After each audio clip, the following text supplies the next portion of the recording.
Σε ευχαριστούμε πολύ. Καλημέρα. Λοιπόν, θα καλημερίσουμε και τον κύριο Κώστα Κατσαφάδο, τον Υφυπουργό Προστασίας του Πολίτη. Τον βλέπουμε εδώ. Καλημέρα σας, κύριε Υφυπουργέ. Καλημέρα. Καλή εβδομάδα σε όλους. Καλή εβδομάδα. Θα μας πείτε εσείς τώρα πόσο καλή θα είναι η εβδομάδα και στο επίπεδο το επιχειρησιακό, σε ό,τι αφορά τώρα τη σύλληψη και άλλων ατόμων. Πού βρίσκεται ακριβώς η έρευνα. Αλλά να ξεκινήσουμε με το τι πρόκειται να ακούσουμε τώρα σε λίγο. Από τις ανακοινώσεις της κυβέρνησης, ότι πλέον θα πατάξουμε αυτά τα φαινόμενα. Και πόσες θα είναι φορές κάτι θα τα άλλο ακούσουμε? από αυτό που ακούσαμε τον Αύγουστο, δηλαδή κάτι δραστικά άλλο. Θα μου επιτρέψετε να κάνετε λίγο υπομονή και ο κυβερνητικός εκπρόσωπος σε μία ώρα περίπου θα τοποθετηθεί και θα πει τα νέα μέτρα τα οποία θα ακολουθηθούν, τα οποία θα είναι σκληρά μέτρα, ολιστικά μέτρα, μέτρα τα οποία θέλουν τη συνέργεια και τη συνεργασία και των αθλητικών παραγόντων και των ομάδων, ούτως ώστε να μπορέσουμε να δώσουμε ένα όσο το δυνατόν πιο ισχυρό χτύπημα σε ένα κοινωνικό φαινόμενο το οποίο ακούει στο όνομα της αθλητικής βίας. Θα είναι κάτι, κύριε Υπουργέ, για να καταλάβουμε, θα είναι κάτι το οποίο δεν το έχουμε ξανακούσει, ή στα αυτά τα μέτρα που έχετε λάβει και έχετε πάρει και πάλι, με κάποιον τρόπο θα κινητοποιήσετε, όπως είπατε, αυτούς που είναι επικεφαλής των ΚΑΕ και των ΠΑΕ? Νομίζω, κυρία Χριστοφιλέα, ότι τα μέτρα θα αναδείξουν την σοβαρότητα με την οποία και την αποφασιστικότητα με την οποία θέλει να αντιμετωπίσει η κυβέρνηση αυτό το κοινωνικό φαινόμενο. Ένα κοινωνικό φαινόμενο, βέβαια, το οποίο δεν απασχολεί μόνο την Ελλάδα. Βλέπετε ότι είναι σε μια παγκόσμια έξαρση. Η Γαλλία ταλανίζεται, η Ιταλία ταλανίζεται από πολλοί άλλοι. Δεν υπήρχε αυτή η αποφασιστικότητα τον Αύγουστο? Δεν υπήρχε πριν από 1,5 χρόνο με τον Άλκη τον Καμπανό? Προφανώς και υπήρχε Χριστοφιλέα, αλλά βλέπετε ότι και όλες αυτές οι ομάδες των χούλιγκαν, οι οποίοι εκμεταλλεύονται την λειτουργία των αθλητικών συλλόγων και εκμεταλλεύονται την αγάπη του κόσμου γύρω από τα αθλήματα, προσπαθούν να βρουν χαραμάδες και τρύπες για να τρυπώσουν. Ενδεικτικά θα σας πω ότι σε ό,τι έχει να κάνει με τη δολοφονία του Άλκη του Καμπανού, όλοι όσοι συμμετείχαν είναι αυτή τη στιγμή στη φυλακή και με βαρύτατες ποινές. Οι σύλλογοι και αυτά εκεί τα φυτόρια των εγκληματιών, τι κάνατε με αυτά? Επιτρέψτε μου λίγο, κάτι το οποίο οφείλεται βέβαια στην αλλαγή του ποινικού κώδικα.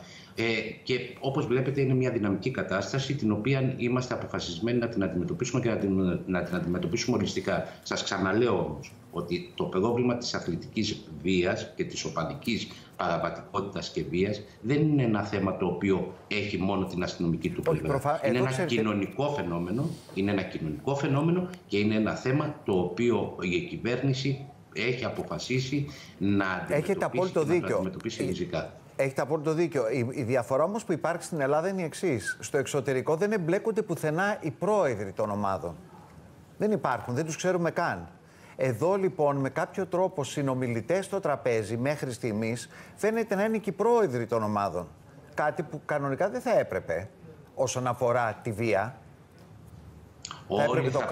Πρέπει δηλαδή το κράτος να αποφασίζει και να κάνει αυτό που πρέπει να κάνει. Δεν έχει συνομιλητή τον πρόεδρο. Όλοι θα πρέπει, κύριε Πρωτοπατά, να αναλάβουν τις ευθύνες τους. Αυτό βεβαίως. Είχαμε μια εγκληματική επίθεση, επιτρέψτε μου λίγο. Σύμφωνα με τον καθομολογία δράστη, είχαμε μια εγκληματική επίθεση, γύρω στα 120 με 150 άτομα εξήλθαν του γηπέδου, προμηθεύτηκαν σύμφωνα με αυτά τα οποία λέει. Προμηθεύτηκαν όλα αυτά τα πολεμοφόδια έξω από το γήπεδο και επιτέθηκαν στη δημιουργία των ΜΑΤ. Με αποτέλεσμα να έχουμε αυτόν τον πάρα πολύ σοβαρό τραυματισμό του αστυνομικού, του 31χρονου αστυνομικού, ο οποίος δίνει μάχη για τη ζωή του. Καταλαβαίνετε λοιπόν ότι και ξανά βέβαια... Γνωρίζατε τι οργάνωναν, κύριε Κατσαφάδε? Γνωρίζατε τι οργάνωναν αυτά τα άτομα εκεί στο Ρέντι? Γιατί αυτές οι ομάδες των εγκληματιών πηγαίνουν από μια περιοχή στην άλλη. Μαθαίνουμε ότι ήταν και στο Βόλο και έκαναν επεισόδια. Ήταν σε γνώση της αστυνομίας ως προς το σχεδιασμό, γι' αυτό ρωτώ, ότι επρόκειτο κάποιες ομάδες να δημιουργήσουν ζήτημα, θέμα στον αγώνα βόλεϊ? Θα μου επιτρέψετε να μην σας αποκαλύψω στοιχεία τα οποία είναι στη φάση της προανάκρισης και της ανάκρισης, γιατί δεν έχω γνώση και εγώ. Είναι μια ανεξάρτητη διαδικασία η οποία ακολουθείται, την οποία οφείλουμε και πρέπει να τη σεβαστούμε όλοι. Προφανώς όμως υπήρχαν κάποιες πληροφορίες υπήρχαν κάποιες πληροφορίες ότι μπορεί να διεξαχθούν επεισόδια. Γι' αυτό το λόγο, όπως γνωρίζετε και εσείς από το ρεπορτάζ σας, η συγκεκριμένη δημιουργία, η μόνη δημιουργία των ΜΑΤ η οποία υπήρχε, ήταν σε μια απόσταση γύρω στα 800 μέτρα από το γήπεδο. Παρόλα αυτά όμως, αυτό δεν εμπόδισε τους επίδοξους, γιατί μιλάμε για μια δολοφονική ενέργεια.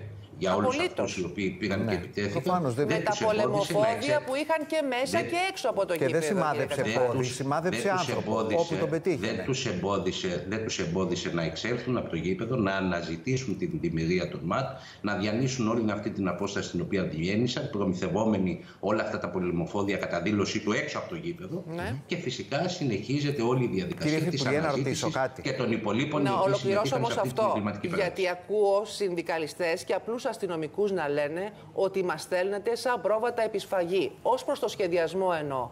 Δηλαδή, κατεβάζεις μία δημιουργία ΜΑΤ για την τάξη εκεί και είναι να δέχονται από Μολότοφ το καθημερινό, το κανονικό, έτσι έχουμε καταλήξει να το λέμε, μέχρι ναυτικές φωτοβολίδες. Ποιος είναι ο σχεδιασμός για την ασφάλεια αυτών των ανθρώπων, Καταρχήν, προφανώς, κυρία Χρυσοφυλιά, καταλαβαίνετε ότι η ελληνική αστυνομία οφείλει και πρέπει να βρίσκεται παντού και πάντα γύρω από χώρους και από σημεία όπου υπάρχει συνάδρηση πολιτών για να εγγυηθεί την ασφάλεια όλων των πολιτών. Ναι.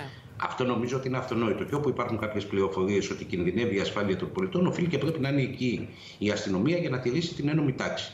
Από εκεί και πέρα, καταλαβαίνετε ότι υπάρχουν συγκεκριμένα επιχειρησιακά σχέδια τα οποία βγάζουν οι ανώτατοι αξιωματικοί της ελληνικής αστυνομίας γύρω από όλες αυτές τις επιχειρήσεις και την εξέλιξη και ποιες δυνάμεις θα υπάρχουν και πώς θα δρουν όλες αυτές οι δυνάμεις. Αυτά είναι επιχειρησιακά σχέδια τα οποία τα βγάζουν οι αξιωματικοί της ελληνικής. Το ένα και προληπτικά από το άλλο, δηλαδή αξιοποιώντας τις πληροφορίες. Προφανέστατα. Εδώ θέλω να κάνω το εξής ερώτημα. Ειλικρινά, πιστεύετε εντελώς ρεαλιστικά ότι με αυτά που θα ανακοινωθούν σε περίπου μία ώρα θα υπάρξει κάποια διαφορά στο θέμα, θα είναι δηλαδή ένα σημείο καμπής από εδώ και πέρα στο θέμα της αντιμετώπισης της βίας ή όχι μόνο της αντιμετώπισης, και το να μην υπάρχει βία, γιατί το πρόβλημα είναι να μην υπάρχει κιόλας. Περιμένετε να ακούσετε τις εξαγγελίες του κυβερνητικού εκπροσώπου και νομίζω ότι θα διαπιστώσετε κι εσείς ότι πολλά πράγματα θα αλλάξουν. Τώρα, αν πιστεύω ότι θα τελειώσουμε με το πρόβλημα της εφηβικής, της οπαδικής βίας, προφανώς και δεν θα τελειώσουμε. Δεν υπάρχει αυτό. Εντάξει. Προφανώς και δεν θα τελειώσουμε, οπότε δεν έχουν τελειώσει και όλες τις χώρες στον κόσμο. Έτσι. Ναι. Αλλά θεωρώ ότι θα είναι ένα ολιστικό χτύπημα γύρω από όλες αυτές τις ομάδες οι οποίοι εκμεταλλεύονται και δίνονται με τον μανδύα του οπαδού και του φιλάθλου για να πάνε να λαιλατίσουν περιουσίες και να κάνουν ζημιά στους συμπολίτες μου. Αυτό το πιστεύω και το πιστεύω απράδεκτα. Αλλά σας λέω ότι όλοι θα σταθούμε και πρώτων ευθυνών μας. Έτσι. Ναι. Απολύτως. Κύριε Υπουργέ, από την άλλη, τι είναι αυτό που δεν καταφέρατε ενώ προαναγγέλλετε, ανακοινώνετε μέτρα, να μην έχετε προχωρήσει σε κάτι που θεωρείται απλό, δηλαδή το γεγονός ότι δεν υπάρχουν στους αγωνιστικούς χώρους οι κάμερες. Δεν λειτουργούν. Όχι, δεν υπάρχουν. Δεν λειτουργούν οι κάμερες. Το συζητάμε και το ξανασυζητάμε πόσα χρόνια. Όπως και στη συγκεκριμένη περίπτωση. Σε όλα τα γήπεδα της Super League υποχρεούνται και έχουν κάμερες. Προφανώς και δεν υπάρχουν κάμερες σε όλους τους αθλητικούς χώρους, κυρία Χρυσοφυλιά, αλλά σας ξαναλέω, περιμένετε να ακούσετε τις ανακοινώσεις του κυβερνητικού εκπροσώπου. Δεν υπάρχει, κοιτάξτε, υπάρχουν πολλές δικαιολογίες. Όχι, θέλω να πω τι είναι αυτό που μας κάνει γενικώς και την πολιτεία και την κοινωνία, ενώ όλοι συμφωνούμε ότι αυτό το πράγμα πρέπει να λυθεί τόσα χρόνια, δεν λύνεται και δεν προχωράμε από τα πιο απλά μέχρι τα πιο σύνθετα. Τι είναι αυτό που μας κάνει, κυρία Χρυσοφυλέα, να μην τι μας κάνει, η αποφασιστικότητά μας δηλαδή που τελειώνει, που μπλέκει, που φρενάρει. Να σας πω το εξής. Τι είναι αυτό που μας κάνει, κυρία Χρυσοφυλέα, εδώ και τόσα πολλά χρόνια να μην έχουμε κάμερες σταθερής κυκλοφορίας? Τι είναι αυτό το οποίο μας κάνει που ενώ σε όλο τον κόσμο και σε όλη την Ευρώπη? Εσείς είστε η ηγεσία, κύριε Κατσαφάδε. Τι σας κάνει? Θα σας απαντήσω, κυρία Χρυσοφυλέα, γιατί εμείς προχωράμε και τη διαδικασία για την τοποθέτηση 700 σταθερών καμερών στην Αττική και στο κέντρο της Αθήνας. Είναι οι ιδεολειψίες, είναι διάφορες ομάδες στη λογική και στο πρόσχημα της ιδιωτικότητας και της καταπάτησης των προσωπικών δεδομένων και διάφορες δικαστικές αποφάσεις οι οποίες έχουν βγει, οι οποίες δεν καταλαβαίνουν πόσο σημαντικό και καταλυτικό ρόλο παίζουν και σε ό,τι έχει να κάνει με την πρόληψη, αλλά και σε ό,τι έχει να κάνει με την εξυθνίαση. διαφόρων παραβατικών φαινομένων, η χρήση όλων αυτών των μέσων της τεχνολογίας που μας παρέχουν μεγάλες δυνατότητες. Προσωπικά, επειδή συμφωνώ σε αυτό και για να είμαι ειλικρινής, επειδή το έχω δηλώσει, θέλω σε κάθε κολόνα και μία κάμερα, γιατί βλέπουμε ότι όλα τα εγκλήματα από τις κάμερες έχουν εξηγιαστεί. Στο γήπεδο. Συμφωνώ, αλλά θέλω να πω κάτι άλλο. Θέλω να πω κάτι άλλο. Επειδή συζητάμε ένα άλλο θέμα. Ναι, κύριε Υφυπουργέ, θα πω κάτι άλλο. Γήπεδο που δεν λειτουργούν οι κάμερες, δεν πρέπει να γίνεται αγώνας. Επιτρέψτε μου λίγο. Επειδή το συζητάμε και το έθεσε η κυρία Χριστοφιλέα, και επειδή εγώ θέλω να έχω πολύ ήπιους τόνους, πρώτα και κύρια, γιατί αυτή τη στιγμή ένας νέος άνθρωπος δίνει τη μάχη για τη ζωή του. Και πιστεύω πάρα πολύ. Πηγαίνοντας να κάνει τη δουλειά του, έτσι. Δίνει μάχη για τη ζωή του, πηγαίνοντας να κάνει τη δουλειά του. Προφανέστατα. Πηγαίνοντας να κάνει τη δουλειά του. Έτσι. Και επειδή μας ακούει πάρα πολλοί κόσμος, θέλετε να σας θυμίσω πρόσφατες δηλώσεις νεοεκλεγέντα δημάρχου, ο οποίος είπε ότι θα συζητήσουμε το θέμα με τις κάμερες και ότι διαφωνεί με το θέμα με τις κάμερες. Ωραία, είναι αυτό που ρωτάτε, κύριε Υφυπουργέ, είναι αυτό που μας κάνει. Λοιπόν, είναι οι ιδεολειψίες, είναι όλες αυτές οι συντεχνιακές λογικές, οι οποίες προσπαθούν, βάζοντας προσχώματα, χρησιμοποιώντας και εκμεταλλεύοντας ακόμα και τη δικαιοσύνη μερικές φορές και ανεξάρτητες αρχές, να μην γίνει το αυτονόητο. Έχετε απόλυτο δίκιο. Στο γήπεδο δεν μπορεί να γίνει ότι γήπεδο στο οποίο όχι δεν υπάρχουν, γιατί υπάρχουν και δεν λειτουργούν. Τις καταστρέφουν και οι ίδιες οι ομάδες 5 λεπτά πριν. Γήπεδο στο οποίο δεν λειτουργούν οι κάμερες και θα τις έχει ένα κέντρο να τις βλέπει, να βλέπει αν λειτουργούν, δεν υπάρχει μάτς.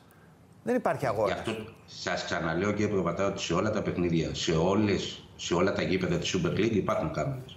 Δεν υπάρχουν σε όλους. Το θέμα να λειτουργούν. Το να υπάρχουν. Και λειτουργούν. Έχετε υλικό εσείς από το συγκεκριμένο αγώνα, από τις κερκίδες? Μα δεν είναι. Σας είπα τη Super League. Κύριε Υφυπουργέ, έχετε? Όχι, είμαι ξεκάθαρος, κυρία Χριστοφιλέα, στο συγκεκριμένο κλειστό δεν υπάρχουν κάμερες. Σας λέω ότι σε όλα τα γήπεδα της Super League, σε όλα τα γήπεδα ποδοσφαίρου δηλαδή των ομάδων που παίζουν στην Α' Εθνική, υπάρχουν κάμερες. Από εκεί και πέρα, κάντε λίγο υπομονή, σε λιγότερο από μία ώρα θα έρθουν οι ανακοινώσεις. Δεν είναι το θέμα να κάνουμε την υπομονή για τις ανακοινώσεις, κύριε Υφυπουργέ. Ότι σε μία ώρα θα αλλάξουν πράγματα. Του κόσμου, ότι πραγματικά θα γίνει για κάποια στιγμή άμεσα κάτι που να είναι ουσιαστικό. Από αυτά που συζητάμε τόσα χρόνια. Εγώ ένα μήνυμα θέλω να σας περάσω. Ότι από πλευράς της κυβέρνησης θα είναι πάρα πολύ συγκεκριμένες οι οδηγίες και οι κατευθύνσεις, ούτως ώστε να αντιμετωπίσουμε δραστικά αυτό το θλιβερό φαινόμενο. Το θέμα είναι να ακολουθήσουν και να μην απ' έξω ότι οι πρόεδροι, έτσι, προφανώς. Να τους αναγκάσετε εσείς αυτούς που δεν ακολουθούν. Και δεν ακολουθεί ο απλός κόσμος που συμφωνεί. Αυτή είναι η βούλησή μας, κυρία Χριστοφιλέα, και αυτό θα γίνει. Λοιπόν, και κάτι τελευταίο, αν είστε σε θέση, φαντάζομαι ότι γνωρίζετε, γιατί είναι το εγκληματολογικό ακόμη εκεί στην Αράχοβα. Τι γίνεται με την υπόθεση του Όλιβερ, του σκύλου, που κακοποιήθηκε, κατασπαράχθηκε από αγέλη, έχουμε ανατροπές, έχουμε άλλο σενάριο τελικά για τον τρόπο που κατέληξε το σκυλί? Κοιτάξτε, ήδη έχουν ανέβει εδώ και αρκετές μέρες ανώτατοι αξιωματικοί και εκεί της ασφάλειας και του εγκληματολογικού. Έχουν πάρει μαρτυρικές καταθέσεις από όλους τους περίοικους, έχουν εξετάσει βιντεοληπτικό υλικό και εντός της ημέρας, το πολύ και αύριο, θα υπάρχουν ανακοινώσεις γύρω από αυτή την υπόθεση. Τι μπορείτε να μας πείτε κάτι παραπάνω? Είναι το αρχικό σενάριο το οποίο είπαν ή είναι κάτι άλλο εν τέλει? Γιατί καταλαβαίνουμε, αν είναι μέσα στις επόμενες ώρες οι ανακοινώσεις, κάτι θα γνωρίζετε κι εσείς.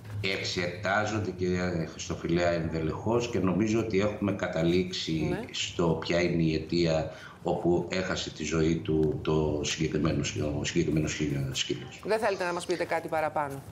Θα μου επιτρέψετε να αφήσω αυτή τη δυνατότητα στους αξιωματικούς της ελληνικής αστυνομίας, οι οποίοι πάρα πολύ σύντομα θα σας κάνουν ανακοινώσεις. Το όνομα της Αράχοβας θα καθαρίσει, γιατί τώρα έχουμε και τέτοια θέματα. Πιστεύω ότι θα καθαρίσει. Μάλιστα, οπότε μάλλον πήραμε μια απάντηση σε σχέση με αυτό που ρωτούσαμε. Λοιπόν, κύριε Υφυπουργέ, σας ευχαριστούμε πάρα πολύ. Να είστε καλά. Καλημέρα, καλή συνέχεια. Να είστε καλά. Λοιπόν, συνεχίζουμε.